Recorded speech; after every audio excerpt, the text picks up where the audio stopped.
ఎంత నమ్మినా గూడా ఈ జనాలైతే మోసం జేస్తూనే ఉంటారండి.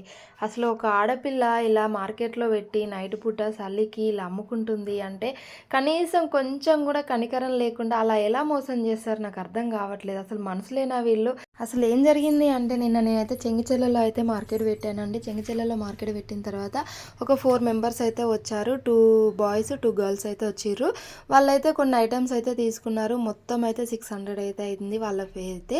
600 అయినంక స్కానర్ ఇమ్మంటే స్కానర్ అయితే ఇచ్చానండి. స్కానర్ ఇచ్చినంక స్కాన్ చేసిర్రా మరి లేదా తెలీదు. లేదంటే వేరే నెంబర్ కొట్టుకున్నారా తెలీదు. 600 అయితే పే చేసినట్టు నాకైతే చూపించినారు. సర్లే వస్తాయి కదా! ఎక్కడ పోతాయి డైలీ అందరూ చేస్తున్నారు కదా! అని అయితే నేను నమ్మి ఇంకా చెక్ చేసుకోలేదండి. ఇంటికొచ్చిన తర్వాత చెక్ చేస్తే మాత్రం 600 లేవు అసలు. ఇంత మోసమా అసలు? అంటే ఒకరు ఇద్దరి వల్ల అయితే అందరిని అనుమానించాల్సి అయితే వస్తుందండి. ఇంక ఇప్పటి నుండి అయితే మొత్తం చెక్ చేసుకున్న తర్వాతే కన్ఫర్మ్ చేసుకున్న తర్వాతే ఇస్తానింక.